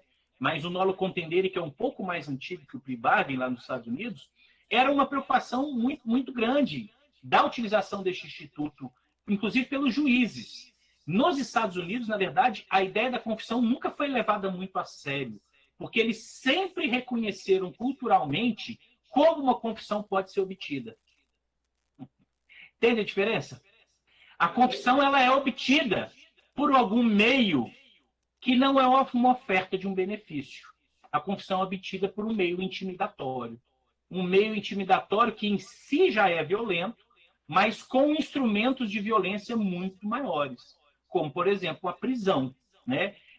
Eu nunca fui preso na minha vida, nunca estive preso, salvo quando fiquei de castigo, quando criança, e aí não tem jeito, né? Mas é um sentimento deve ser um sentimento muito estranho, né? Alguém bater no ombro da gente e dizer, olha, você está preso. Isso mexe com qualquer pessoa, que tem uma personalidade mais afável e daquele que tem, às vezes, uma personalidade mais fria mesmo, né? Então, eu sinceramente acho que embora não seja muito elegante fazer isso, né? Mas eu te responderia com essa problematização, né? Por quê? Qual que é o interesse de se obter uma confissão? Bom, eu tenho uma resposta para isso. O interesse é que, se houver descumprimento do acordo, eu já tenho a sentença condenatória. Pronta. O interesse é esse. A justificativa é para isso. Bom, o acusado está abrindo mão de uma coisa muito grande. E o que está abrindo mão o Estado? Absolutamente nada. O que o Estado está abrindo mão? Esse, para mim, que seria, vamos dizer assim, a forma que eu responderia a essa sua provocação. Que eu volto a dizer, eu achei interessantíssima. É o grande problema do ANPP, o grande problema é esse. Lá nos Estados Unidos, na verdade, eles não estão importando, porque, inclusive, essa ideia lá de se declarar culpado ou inocente, a pena é executada imediatamente. Então, lá não tem, é completamente diferente daqui, né? E lá, inclusive, existe a possibilidade, sim, de eu, às vezes, assumir um outro crime que nem é aquele que eu estou sendo acusado, mais ou menos isso. Porque o benefício dele, a pena talvez seria bem menor, e aí entra dentro desse benefício, aquilo que, assim, lá é algo assim, lá é algo que é até difícil de compreender, né? Mesmo estando lá, como o professor Ricardo esteve lá, né, porque isso aí é fruto do que ele me relatou e o que eu li da pesquisa dele, é difícil às vezes de entender. Aqui seria um pouco complexo. É como se fosse assim, uma pessoa ela foi pega lá como traficando, e ela vai ser punida por ter furtado alguma coisa, por exemplo. Lá isso é possível, né? Tem muitas coisas, mas veja, é fruto de uma cultura. Por exemplo, a própria ideia mesmo do Ministério Público nos Estados Unidos, né? Por que o Ministério Público lá, pelo menos em alguns estados, por que o Procurador-Geral ele é eleito pelo povo? Isso tem uma razão, uma tradição na história americana, porque antigamente quem cabia acusar era o cidadão, qualquer cidadão podia acusar qualquer pessoa nos Estados Unidos. Isso há muitos e muitos anos. Então, por quê? Porque entendia-se que a legitimidade para fazer isso é do povo. No meu livro, professor Leonardo, eu trouxe um trabalho de um professor de ciência política. Ele fez uma pesquisa, eu não me recordo se ele é professor da UFMG aqui em Minas, mas eu sei que ele tem alguma relação aqui com uma instituição aqui em Minas, que é o professor Fábio Kersh. Não é do direito, mas ele é da ciência política, mas ele tem uma pesquisa que ele fica, vamos dizer assim, a preocupação dele é como que um órgão, uma instituição que é responsável por tantas coisas na República tem esse poder todo e não é eleita pelo povo. E ele questiona isso, essa questão. É óbvio que a legitimidade do Ministério Público, a Constituição claramente garantiu a legitimidade do Ministério Público para isso. Não quero dizer que o Ministério Público no Brasil tem que ser eleito. Mas veja, as coisas existem nos lugares com uma razão de ser, por uma explicativa, e geralmente essa explicativa é quem dá a história. Não dá é para a gente achar que a nossa história foi igual, porque o nosso país não teve nenhum período tão grande assim de estabilidade democrática. Você vê, pega as constituições, por exemplo. A gente começa com uma constituição mais democrática, depois passa por uma arbitrária. Depois vai para uma mais democrática, depois vai de novo para uma arbitrária. Se você for pegar qualquer aluno que começa a estudar a teoria da Constituição, vê isso, o professor fala, olha, a Constituição começou, depois teve outra mais num regime ditatorial. Então, veja, nós não temos o mínimo de estabilidade democrática, de modo que não dá para a gente confiar no Estado.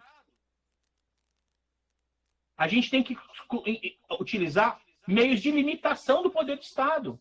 Veja, quem já falava isso há muito tempo? Kant e Hegel. Kant e Hegel já escreve isso há quanto tempo? Né? Então, essa seria a minha forma de responder ao professor Leonardo. Professor Leonardo, espero que eu tenha satisfeito aí o que o professor queria ouvir de mim. Se eu não conseguir, eu tento aqui falar mais algumas coisas aqui. Não, perfeitamente a abordagem um todo, né? Desde o início, quanto eu, assim, professora Renata e professor Sandré, já estou acompanhando aqui no relógio o meu tempo e eu quero ser, a gente sabe que tem perguntas e ele acaba de vencer agora os 20 minutos. E, assim, quero agradecer a presença como coordenador aqui de pesquisas do grupo e quero também oportunizar um encontro para nós fazermos um som, porque eu sou tecladista. Que maravilha! Que maravilha! E o professor Sandré canta, tá? Eu já tive a honra de tocar o teclado, de fazer um som no teclado e ele cantando. Então, Renata, agora é sua responsabilidade agora promover esse encontro presencial aí para a gente, vamos dizer assim, ficar além, agora assim, a gente levanta as angústias e depois desse encontro é para a gente chorá-las. Vamos matar as angústias. Olha, excelente provocação, Leonardo. Oi? Eu estava devolvendo a palavra para você, doutora. Muito obrigada. Excelentes provocações. O debate qualificado, apesar do nosso exímio tempo disponível. Agradeço novamente. Eu adorei a ideia do encontro, muito mais porque o doutor Leonardo está me devendo um drink, e o doutor Diogo está me devendo um autógrafo ao livro, então nós já resolveríamos algumas pendências mais, e seria um prazer estar com os senhores. Mas eu ainda preciso, a gente ainda tem, né, colaborações aqui no chat, a Lisandra parabenizando, o Wesley parabenizando, dizendo que gostou muito da abordagem ao tema, parabenizando o professor Diogo e toda a equipe, a Sandra dizendo belas palavras, o Jarbas Ezequiel dizendo que a palestra foi extremamente excelente, o Wesley, top demais, bora organizar o presencial, e trouxemos aqui, tenho aqui algumas provocações, além disso tem o Gerson, que também faz parte do grupo, dizendo que a palestra do Dr. Diogo mostra que realmente não existe paridade de armas no âmbito processual.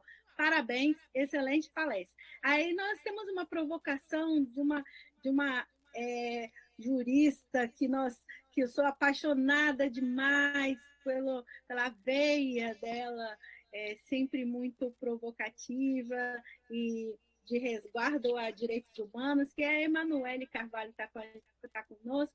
Ela faz uma pergunta que eu achei bem interessante. Ela fala o seguinte: você acha, eu não sei bem se é para mas eu vou colocar para os dois e eu penso que a gente pode deixar o professor, talvez, Diogo respondendo, depois se o professor Leonardo quiser fazer considerações. Você acha que as práticas restaurativas dentro da justiça negociada também é, digamos, uma modinha punitivista? Lembrando que a autorresponsabilização é premissa da justiça restaurativa. E aí, professores? Bom, Manuel, muito obrigado pela sua pergunta. Eu achei interessantíssima. Inclusive, eu tinha até lido ela no chat já anteriormente e pensando aqui como que eu responderia. Bom, eu não acho que a justiça restaurativa seja uma modinha punitivista, enquanto um instituto, como vamos dizer assim, um instituto para realizar mediação entre o ofendido e o agressor. O problema que eu vejo é a gente tentar colocar todos esses institutos num pacote só, como se fosse tudo uma coisa só. Como negociação de pena, justiça restaurativa, todas as medidas despenalizadoras fossem uma coisa só. Eu efetivamente reconheço a justiça restaurativa, concordo com a justiça restaurativa, eu acho que ela serve a alguns tipos de delito, sobretudo a partir do contexto da nossa sociedade, né, das relações que geralmente a gente identifica aqui de forma muito positiva. Não acredito que nós temos instituições, se nós não temos pessoas tão preparadas assim para realizarem a justiça restaurativa. Talvez esse seja o maior desafio da justiça restaurativa. Só que o tema da justiça restaurativa me faz uma pergunta que eu não tenho resposta para ela, que é: qual que é o alcance da justiça restaurativa? Porque, veja bem, se eu pensar na ideia de mediação do ofendido e o agressor, como é que eu coloco a justiça restaurativa quando quem cabe falar pelo ofendido não pode dispor de direito nenhum, que é, no caso, o titular da ação penal pública? E aí, esse é um problema que nós temos, um entrave. A minha pergunta é, bom, a partir do modelo da ordem jurídica que nós temos estabelecidas, Emanuele, eu sou, talvez, não vou dizer que eu sou um positivista, mas eu penso que a gente está submetido a uma ordem jurídica e a gente deve encontrar essa resposta na ordem jurídica. A gente não pode ficar criando muita coisa daquilo que a gente acha que seria bom. Eu acho difícil comungar a justiça restaurativa a partir da ordem jurídica que a gente tem estabelecida no direito positivo brasileiro. Para esses outros delitos, vamos dizer, que o Ministério Público seria realmente o titular da ação penal, em razão da indisponibilidade, da obrigatoriedade e tudo mais. Eu vejo dificuldade nisso. Mas o que eu pergunto e não tenho resposta é: por que não? Por que não pensar a justiça restaurativa nisso? Eu não tenho resposta para isso, sinceramente. Mas eu não acho que a justiça restaurativa é uma modinha punitivista. Eu acho que ela é mal trabalhada por falta mesmo de aptidão mesmo, técnica, de espaço, de tempo. Porque, poxa, sessão de mediação e conciliação em conflitos familiares, por exemplo. Conflitos cíveis, divórcio. Tudo bem, lá, pode marcar não sei quantas, né, sessões. A lei fala lá, tem que ter um intervalo de 1 hora. Veja, a lei vai estabelecer que 1 hora é suficiente para as pessoas conversarem, sabe? Me parece ser uma forma engessada de fazer as coisas e que não funcionaria para mim, sim, não funciona para mim. Mas aí, veja, Emanuele, a minha crítica não é com o Instituto em si, é com a dificuldade de materializá-lo, com a dificuldade de realizá-lo. Seria isso que eu responderia se eu entendi se era exatamente isso que você desejaria quando perguntou. Professor Diogo, e só para complementar aí, nós teríamos aí, mais uma vez, uma falha no acordo de não persecução penal, que até impediria essa disponibilidade, que é aquela questão da eficácia suspensa lá do artigo 28. Ou seja, quando se falar em uma justiça restaurativa, que as partes que estão em litígio, elas não podem dispor, porque com a eficácia suspensa do artigo 28, o juiz pode se intervir. O Ministério Público vai, que é titular da ação, ele diz, não, eu quero arquivar, eu não tenho interesse na persecução. A vítima, que é o lesado, fala, não, eu concordo com a arquivação, mas com a eficácia suspensa do artigo 28, da alteração do artigo 28, isso não pode acontecer, isso não acontece hoje no ordenamento jurídico. Quer dizer, então, é uma outra problemática da justiça negociar com as práticas restaurativas, essa falha legislativa. Muito bem. Eu tenho outras contribuições aqui no chat, a Priscila. O interesse na confissão é também identificar que o agente, de fato, quem cometeu o crime, não somente propor futuração. A Carla Scarini, né?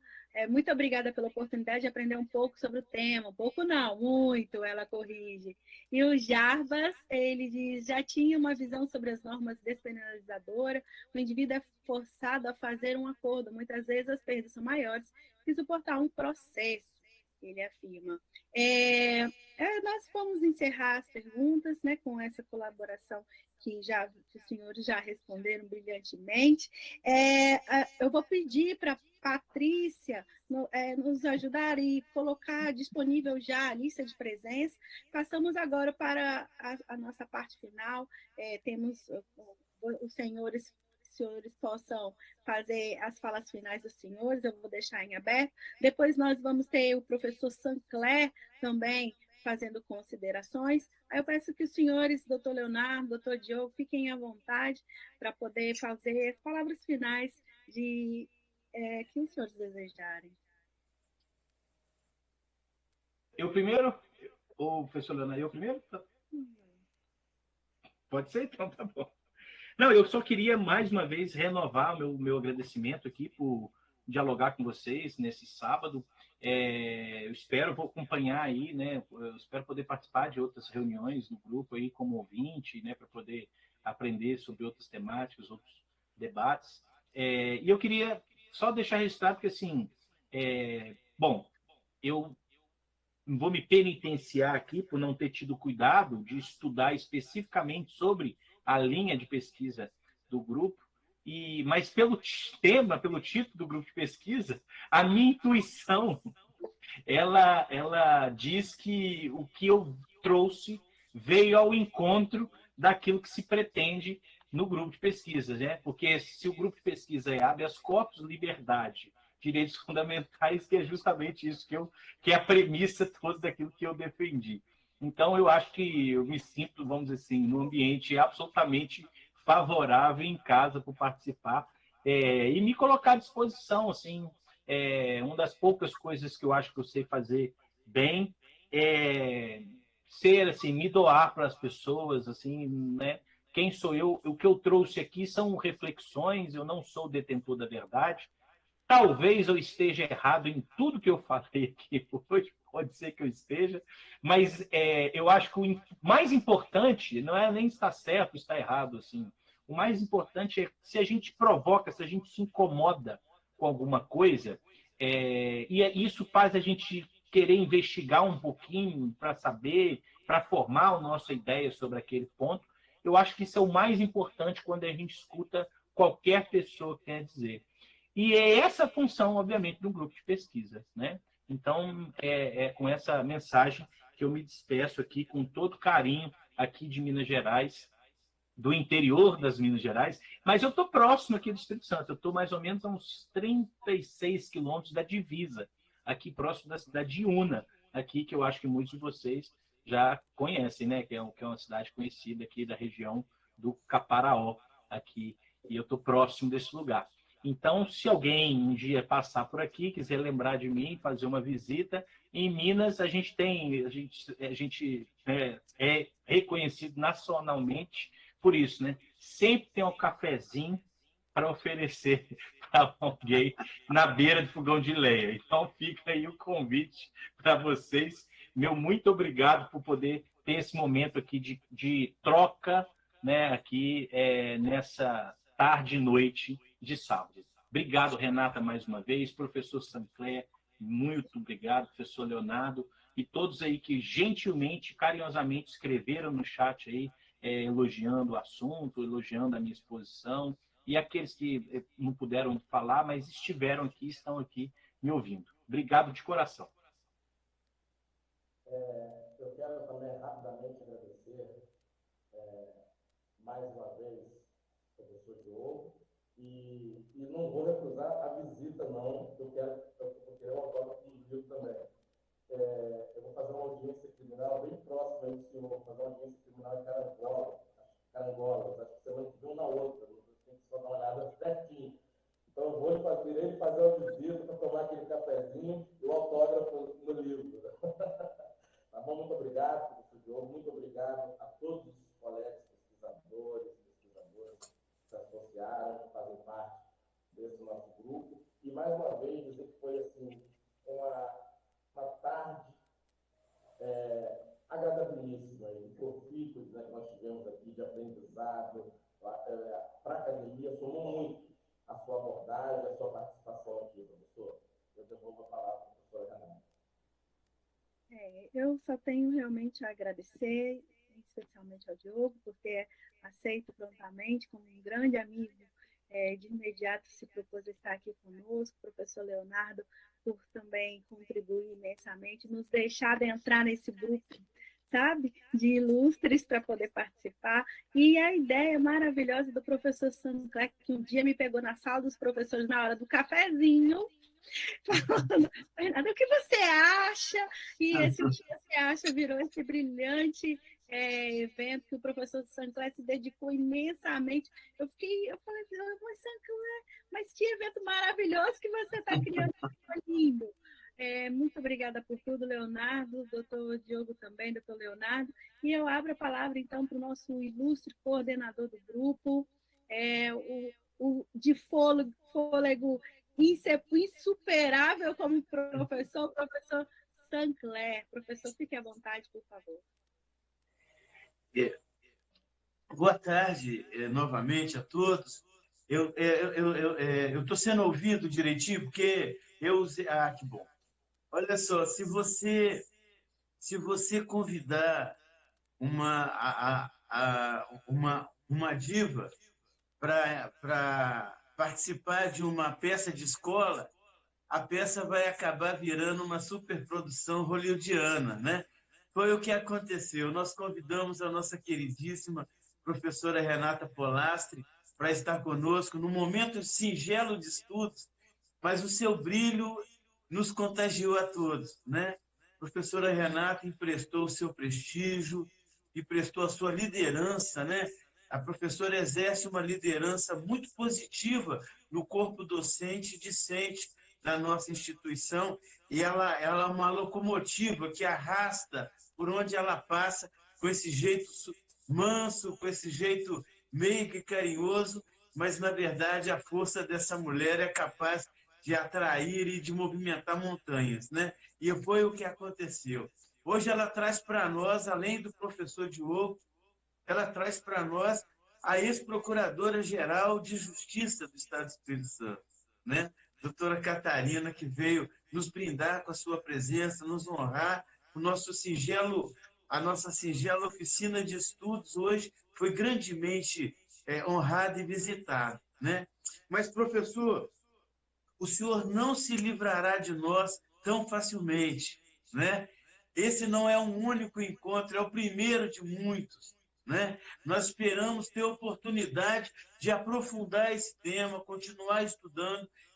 Como preparação para essa reunião estudo, nós pedimos aos pesquisadores associados, que são pesquisadores alunos, que assistissem aquele filme do Roman Israel, com Denzel Washington, né? Eles assistiram, um debate riquíssimo se seguirá a isso, né? E a nossa linha de pesquisa, até por sugestão do professor Leonardo, é exatamente aferir o impacto que o acordo de não persecução penal e todas essas medidas despenalizadoras têm em concreto no sistema de justiça. Nós queremos mensurar isso, uma pesquisa de campo, e queremos ter oportunidade de voltar a conversar com o senhor a respeito. Eu tive a oportunidade de ter acesso a 2 processos na 7ª Vara Criminal, que é a vara que cuida de medidas alternativas aqui na comarca da capital, que me deixaram muito preocupados. Um foi uma moça de Campo Grande, aqui em Cariacica. Ela foi com alguns colegas, Ah, meu Deus! Puxa, tá me ouvindo? Ela foi com alguns colegas, ela foi num bar com alguns amigos, alguns colegas, e como brincadeira, os colegas foram se retirando até que ela ficou sozinha no bar. Era uma brincadeira de jovens. Essa moça foi retida no bar, o celular dela foi apropriado pelo dono do estabelecimento, a polícia foi chamada, e essa moça celebrou com o Ministério Público uma transação penal. Ela, que no meu entender era vítima, ela celebrou uma transação penal e hoje essa moça cumpre prestação de serviço comunitário, com todos os riscos que isso implica, né? E o outro caso foi um pai que foi buscar a filha num baile funk. A filha de 14 anos foi ao baile funk sem autorização do pai. E o pai, com a cinta na mão, foi buscar a filha no baile e trouxe a filha debaixo de cinta, em que pese ser totalmente questionável a conduta do pai, do ponto de vista mesmo das normas do Estatuto da Criança e do Adolescente, mas o Estado, quando ele intervém nessa relação parental, ele o faz como um elefante numa loja de cristal. Quer dizer, esse pai, ao erro desse pai, somou-se o erro do Estado. E esse pai hoje presta serviço comunitário, a relação parental, a relação familiar absolutamente destruída em razão da intervenção do Estado, né? Então, a gente fica pensando se aonde nos levaria essa justiça negociada, né? E o que nós podemos salvar dessa ideia? Não na perspectiva utilitarista, que o senhor muito bem assinala em sua obra, de resolver os problemas logísticos da justiça, mas no sentido mesmo de diminuir o encarceramento em massa, de diminuir essa seletividade, né? O doutor Gerson Santos, pesquisador tutor aqui e que coordena a área de pesquisa do nosso grupo de pesquisa, fez um trabalho muito interessante sobre necropolítica e a seletividade, né, professor? Nós estamos nessa mesma toada, né? Então, esperamos ter oportunidade nós vamos continuar com a pesquisa, queremos voltar a conversar com o senhor a respeito, queremos produzir ciência e devolver para a sociedade o saber que ela nos empresta, né? E numa ótica não punitivista, né? Eu queria, finalizando, professora Renata, eu não canso de agradecer a sua disponibilidade, a sua gentileza de ter estado conosco nessa empreitada. Fechamos o nosso semestre letivo hoje com chave de ouro, né? E eu, sem qualquer pretensão do elogio fácil, eu hoje estou convencido, eu acho que meus pares no grupo de pesquisa, tanto os pesquisadores tutores quanto os pesquisadores associados, hão de concordar, esse grupo de pesquisa hoje realizou o seu intento, realizou o seu objetivo finalístico ao receber uma palestra dessa magnitude que a professora Renata nos possibilitou, nos presenteou, né? Somos muito, muito gratos, professora, por essa sua generosidade, né? Por esse seu compartilhamento. Eu hoje tenho certeza, esse grupo realizou o seu objetivo, o fim pelo qual ele se constituiu, né? Essa palestra nos mostrou que o nosso coração nos levou a um rumo acertado. O professor Juraci nos ouve, ele está no outro evento, não pôde intervir na nossa reunião, mas ele está online e ele nos ouve. E ele, como coordenador do núcleo de pesquisa do SESB, né, foi quem nos despertou para a necessidade da pesquisa. Eu agradeço a ele imensamente ter me indicado para coordenar esse eixo do nosso núcleo de pesquisa. Eu agradeço a todos, agradeço a Deus por essa oportunidade de encontrar pessoas tão dispostas e tão comprometidas com o ensino, com a ciência, no momento de negação de ciência, com a ciência e, sobretudo, com o direito e com a justiça, né? Eu saio reconfortado nesse sábado. Professor, muito obrigado. Eu sou mineiro de Juiz de Fora. Estou aqui tomando conta das praias capixabas. Professora... Mas a gente já dominou o Espírito Santo, já a minerada já dominou o Espírito Santo. Né? Pessoal, olha, muito obrigado a todos que estiveram conosco. Esse é o arrancar de uma caminhada. Teremos muitos outros eventos, né? Temos muita coisa boa a ser feita. Corações e mentes a serviço da liberdade e da justiça. Vamos em frente, vamos juntos. Professora Renata, fique à vontade para encerrar aí o nosso encontro. Muito bem, professor Sancler. Eu agradeço imensamente as generosas palavras. Eu hoje até brinquei com o Sancler, falei, Sancler, a mulher que estiver com você, meu filho, está ferrado, porque você está alimentando a autoestima das mulheres, a gente acha que é a única coisa na vida. Sancler é muito lisonjeoso, um amigo muito querido.